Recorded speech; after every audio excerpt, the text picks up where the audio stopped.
Welcome back to Living Local. These are the movies that will last forever. These are the movies we long to discuss. These are the classics. That's the description of the podcast Front Row Classics, a Hollywood Golden Age podcast, one of the many successful shows on the Front Row Network. And joining us via Zoom is Brandon Davis, the host of Front Row Classics. Brandon, how are you, man? Hey, Tristan, great. Thank you so much for having me. Absolutely. Thanks for being here, man. So let's talk about the podcast and how all this began for you.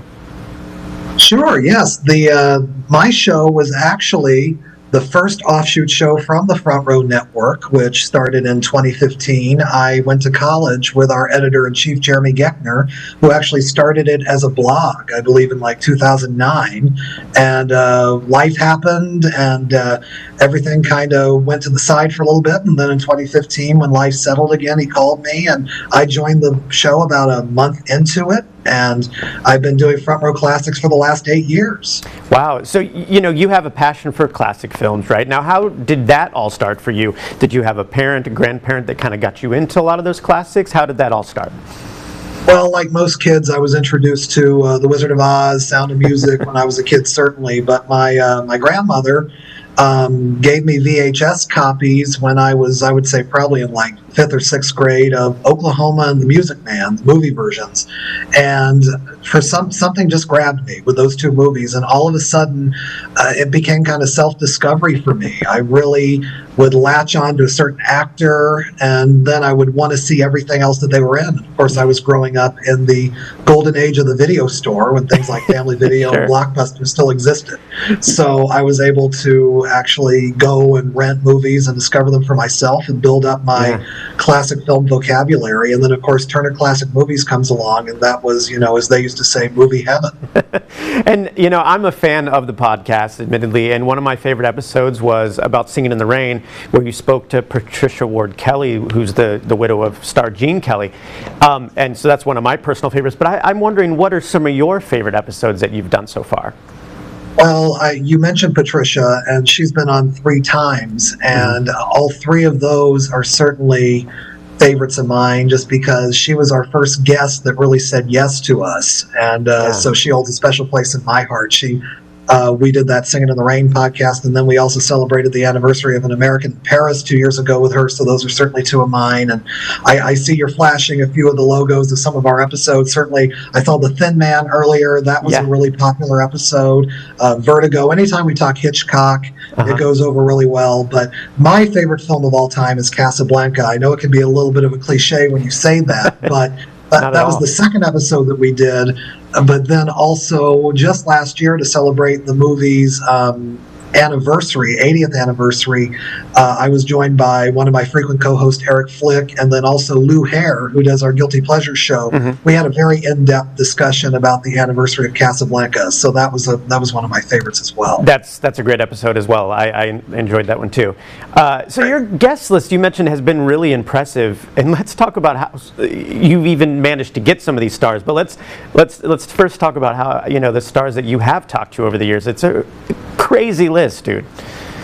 Yeah, well, like I mentioned, it started with Patricia, and once she said yes, the ball kind of started to get rolling. But I see right now, our 100th episode, we talked to Mary Badham, Scout Finch herself from To Kill a Mockingbird, and that certainly was a highlight. But, getting to talk to people like Leonard Maltin and Diane Ladd and Nancy Olson Livingston, who was Betty Schaefer in Sunset Boulevard, and I got to talk to, I don't delve into TV very often, but I did get to talk to Barry Williams and Christopher Knight, Greg and Peter Brady themselves, because they were launching their own podcast around this time last year, and that was such a thrill. And then also getting to talk to Michael Feinstein and talking about the Great American Songbook. But I have to say, probably the one that is nearest and dearest to my heart was an interview I did about a year and a half ago with Lucy Arnaz. I've been an I Love Lucy fan for so long, and to get to talk to her and to sort of be the surrogate for her mom and dad, and getting to thank her was sort of my way of getting to thank them for all that they meant to me. And she was so generous with her time, and that was a standout for me. And how do you manage to get some of these guests on? I don't even know how you go about that. How do you do that? It's an interesting, intricate situation sometimes, but it's a way of figuring out who their publicists are. A lot of these people have social media or they have websites, and if you go to those and you see the contacts, you'll see that they have agents, representatives, publicists, things like that. You can also go to IMDb Pro if you have an account there and find some of these people. And all it really takes is just asking. I've gotten certainly some no's or some non-responses to emails I've sent, but more often than not, I get yeses. And it's been thrilling to do that. People are always anxious to talk to people who are really appreciative of their work, I've found. And if you're respectful of their time and don't necessarily ask the same run-of-the-mill things they get asked all the time, they're really responsive to that. Yeah, that's great, and it's so great. And your fandom, has kind of grown. And classic film fandom, I think, is kind of a popular thing again. But your listenership has seen a similar spike, right? Yeah, I think in some ways, as much as I wish it didn't happen, we can thank the pandemic for that. Sure. Because I think people had more time to listen to podcasts, and that's when my listenership really did grow. But I think classic film fandom has always been around. We're just not as loud as certain fandoms like Star Wars, Marvel, and things like that. I think that there's a misconception that classic film fans are only, of a certain age, Sure. 70s, 80s. But the longer I do this podcast, my listeners range from teenagers all the way up.